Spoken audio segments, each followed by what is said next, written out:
Francisco Flores, PhD en Historia. Ponencia: Vanguardia intelectual negra en el siglo XX.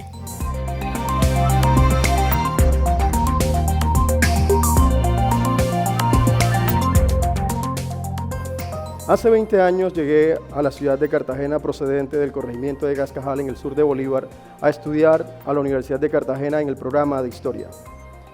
Parte de la agenda de investigación que he desarrollado después de mi formación como historiador, como ustedes lo vieron en la presentación, está relacionado con las dinámicas raciales de Cartagena y de Colombia en general. Un hecho definitivo me hizo dedicarme a estudiar las dinámicas raciales de esta ciudad y del país. Ocurrió en el año 2007. Fui invitado a un colegio del barrio Nariño en Cartagena a ofrecer una charla sobre las dinámicas raciales que estaban confrontando niños y niñas de la ciudad. Esa charla fue dirigida hacia docentes del área de etnoeducación, que fue el programa que se formó para fortalecer las dinámicas de autorreconocimiento racial de las comunidades negras y las comunidades indígenas en el país luego de la expedición de la Ley 70 de 1993.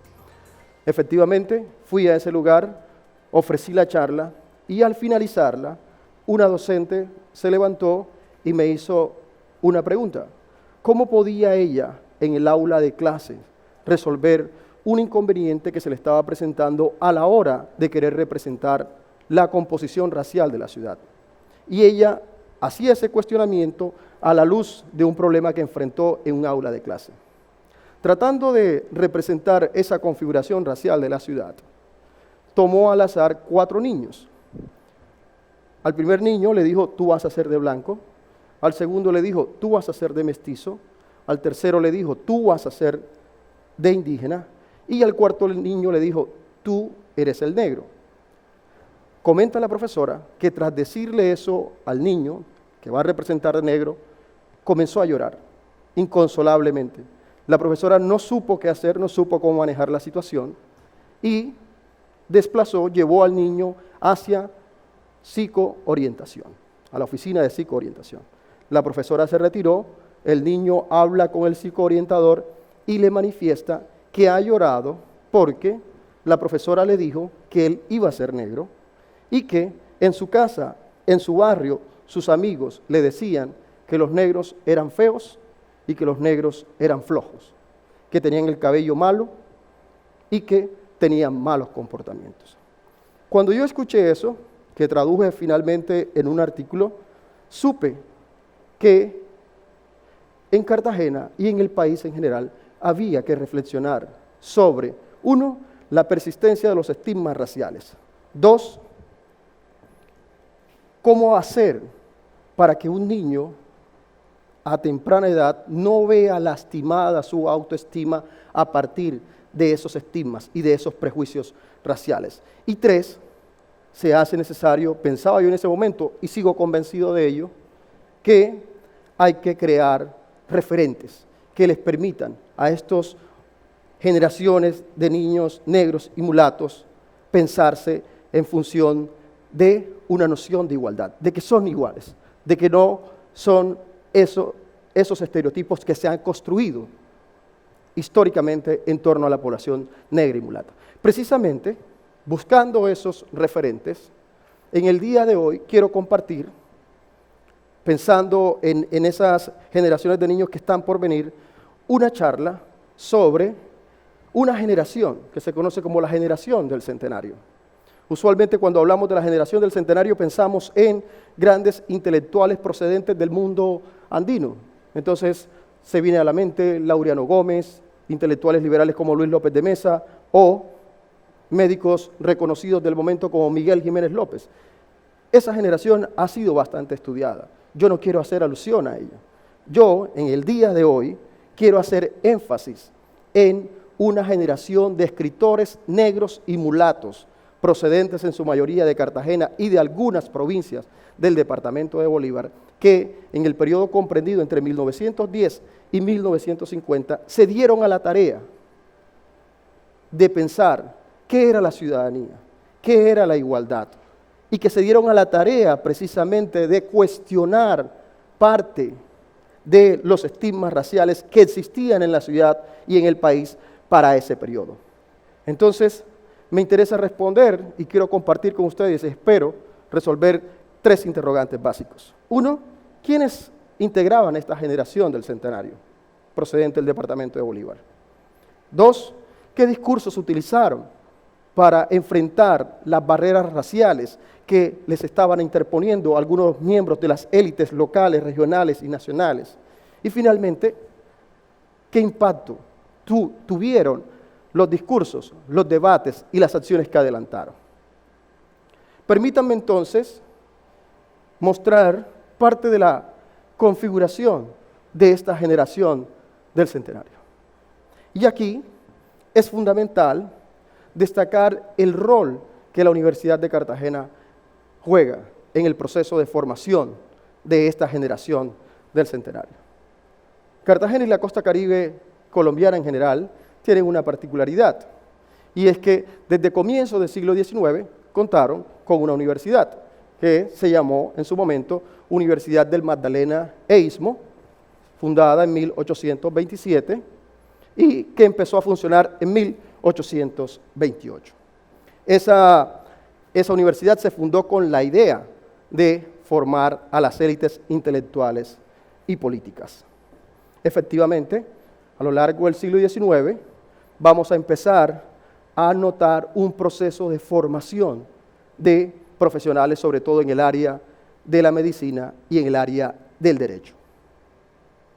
Ahora, ¿por qué es particular para el caso de Cartagena? Porque es una institución universitaria que funciona en un departamento y en una ciudad donde hay una configuración racial amplia, y en Cartagena en particular el 80% de su población era negra y mulata. De tal manera que al iniciarse la República y a lo largo de todo el proceso de existencia de la universidad, nosotros vamos a ver sectores negros y mulatos formándose en las áreas de la medicina, en las áreas del derecho. ¿Quiénes son ellos? Algunas familias, en su mayoría, procedentes del barrio o que residen en el barrio Getsemaní, de aquí de Cartagena. Entonces, los Caballero Leclerc son una de las familias, digamos, de negros, sectores negros y mulatos que se forman en la Universidad de Cartagena. Aparece un médico muy prominente, Lascario Barbosa. Aparece otro médico prominente que se llama Manuel Pájaro H. Pero esta generación del centenario no solo se forma con gente procedente de Cartagena, sino que también llegan de las provincias. De Monpós, por ejemplo, hay un médico supremamente importante que se forma inicialmente en Bogotá, llega a Cartagena y llega a ser rector de la Universidad de Cartagena en 1895. Se llama Manuel Francisco Obregón Flores. Rector de la universidad, varias veces gobernador del departamento de Bolívar, formado en Francia y Alemania, y en 1923 este médico eminente llega a ser miembro del Colegio de Cirujanos de los Estados Unidos. Entonces, esa es más o menos la configuración de esta generación del centenario, que además tiene una particularidad.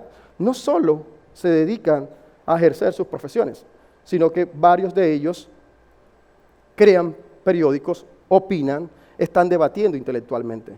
Y junto a ellos hay un conjunto de autodidactas, sobre todo artesanos y obreros negros y mulatos, que participan de esta dinámica de opinar. Porque para estos sectores opinar era una forma de demostrar que existían como ciudadanos. No solo era votar, no solo era elegir y ser elegidos, sino también opinar. Entonces, esa es la configuración de esta generación del centenario. Profesionales, estudiantes, obreros y artesanos de origen negro y mulato que están reflexionando sobre problemas centrales a nivel local, a nivel regional y a nivel nacional.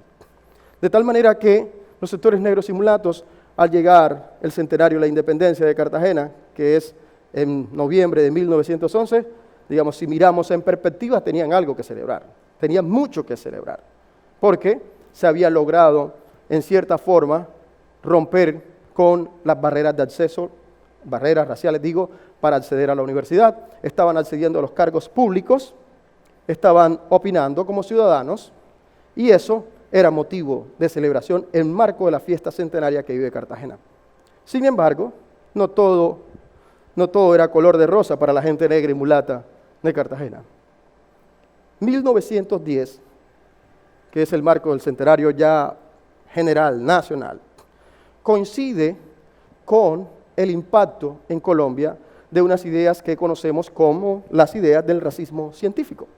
Esas ideas, entre otras cosas, solo para ofrecer una visión sintética, hablan de la naturalidad y biológica inferioridad de los sectores negros, mulatos e indígenas. Son unas teorías que surgen en Estados Unidos y en Europa que suponen que los sectores negros de manera innata son inferiores. Eso es una construcción social, no es que sea cierto, pero era lo que con cierta presunción de cientificidad estaban intentando construir en ese momento. Ese discurso se intercepta en Colombia y en Cartagena en particular con las ideas de valoración de lo hispánico que vienen de un proyecto que se conoce como La Regeneración, que es liderado por un cartagenero que se llama Rafael Núñez, que piensa que la mejor forma de aglutinar a la nación es a partir de los elementos procedentes de la tradición hispánica. Entonces somos colombianos porque hablamos castellano y profesamos la religión católica. ¿Qué ocurrió con ese pensamiento? Que tenía, digamos, una visión loable en el sentido de aglutinar a la mayor cantidad posible de integrantes de la nación, que las élites regionales comenzaron a señalar que si el tronco, digamos, si las fuentes más bien identitarias de identidad, si las fuentes identitarias había que buscarlas en lo español, todo aquello que se alejara de lo español era considerado bárbaro e incivilizado. Entonces, prácticas culturales procedentes de África o de base africana entraron en ese estatus de barbarie. Ahora, ¿cómo impacta eso dentro de la población cartagenera? ¿Cómo impactan esa intersección de esas dos ideas? Sobre todo en sectores negros y mulatos que están reclamando y están ocupando espacios en la vida política e intelectual y que están entrando en la esfera cultural. En los temas culturales, el profesor Edgar Gutiérrez avanzó mucho en ese sentido y nos mostró cómo las manifestaciones culturales de base africana, piensen ustedes en la cumbia, en el mapalé, fueron graduadas como salvajes, como prácticas y manifestaciones culturales que nos acercaban al bárbaro África y nos distanciaban de la civilizada Europa, hasta el punto que en 1921 se prohíben algunas de esas manifestaciones. Eso por un lado.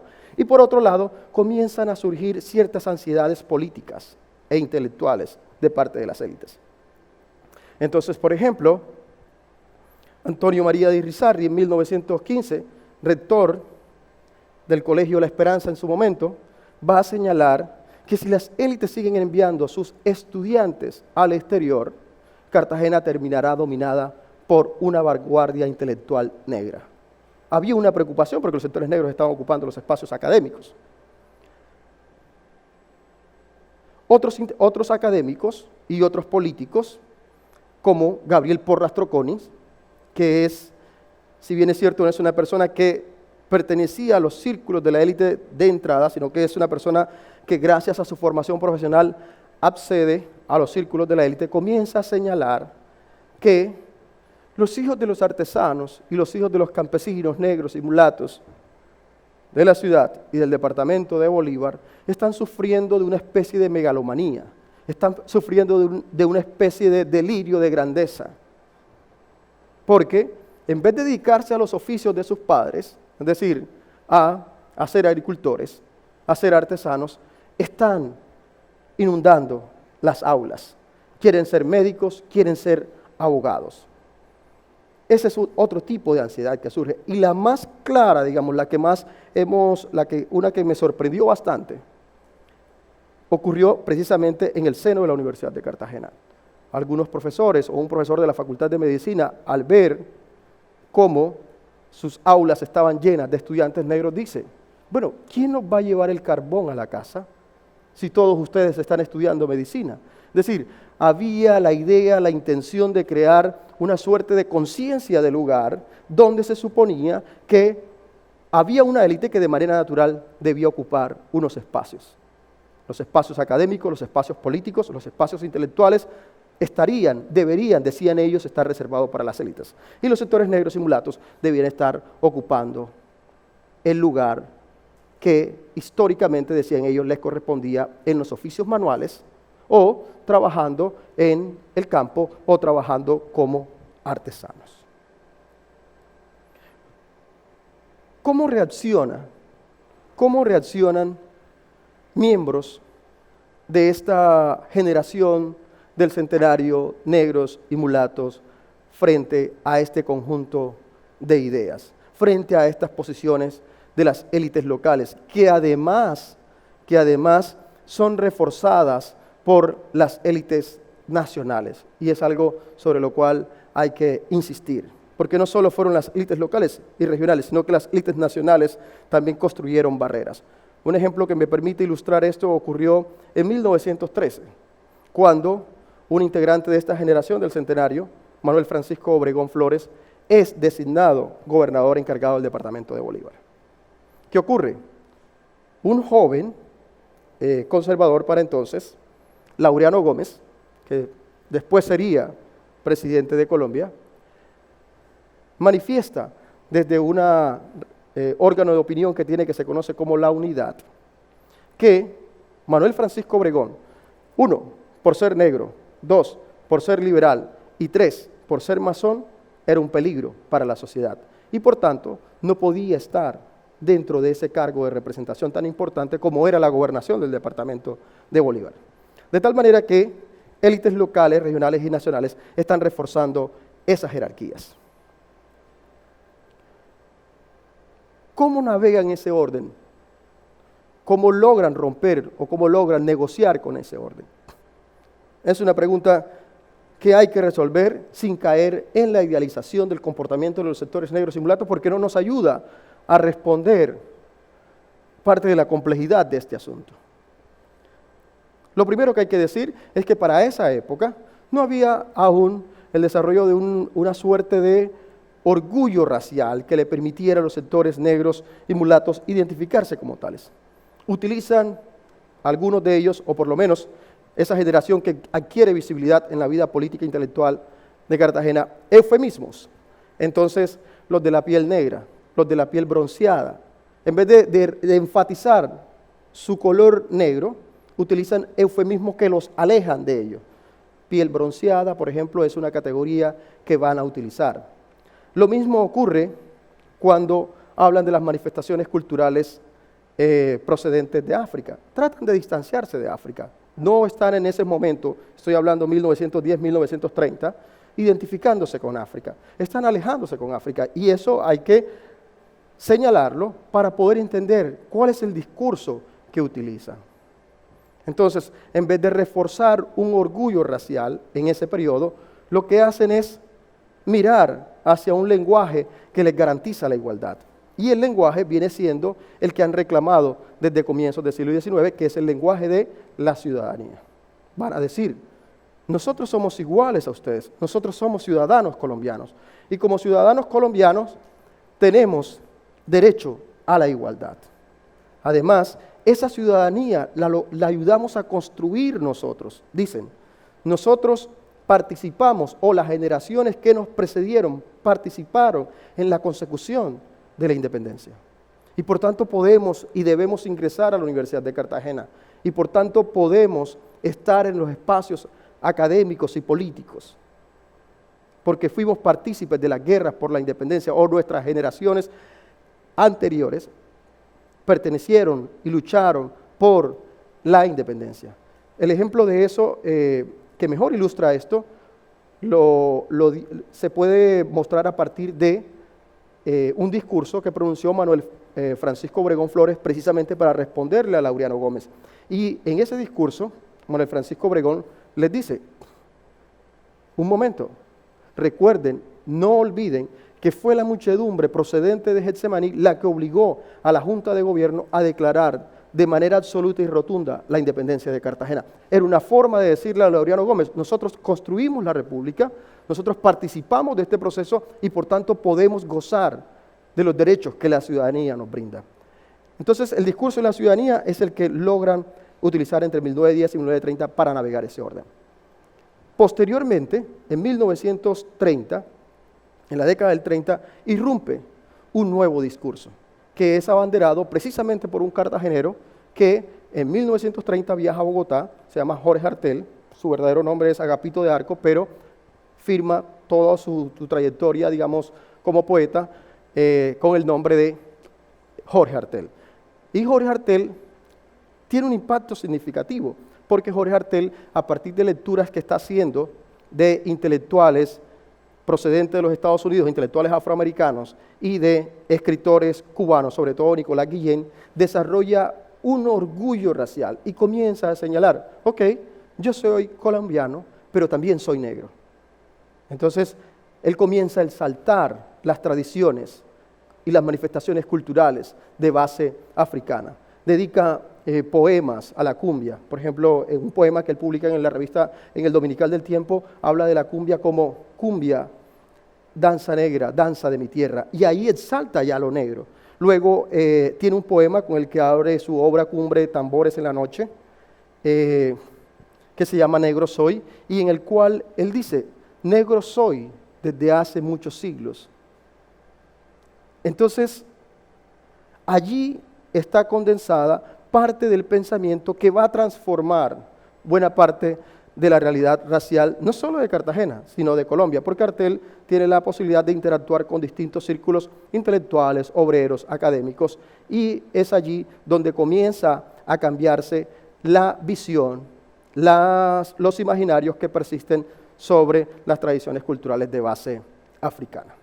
De tal manera que, si observamos ese periodo comprendido entre 1910 y 1945, vamos a encontrar que existió una generación, esta generación del centenario, de escritores negros y mulatos que superaron esas fronteras raciales, dieron cuenta de que esas fronteras raciales eran ficticias, eran construidas, que no se correspondían con lo que la República estaba demandando y tuvieron un impacto significativo a partir de discursos de la igualdad y del mérito que les habían permitido forjar su paso por la Universidad de Cartagena. De tal manera que, para volver a la anécdota inicial con la cual abrí esta charla, es necesario que las nuevas generaciones, que los niños, niños y niñas negros y mulatos comprendan que no tienen por qué avergonzarse de lo que son. Tienen que ser conscientes de que son iguales frente al resto de componentes de la sociedad. Y una vez tengan esa claridad, poder construir sus proyectos de vida sobre la base de avanzar en una sociedad donde la educación, el mérito, son fundamentales para construir sociedades que dejen de lado el estigma racial y, en todo caso, terminen fortaleciendo y diseñando estrategias y políticas que les permitan autorreconocerse o por lo menos sentirse iguales en la sociedad.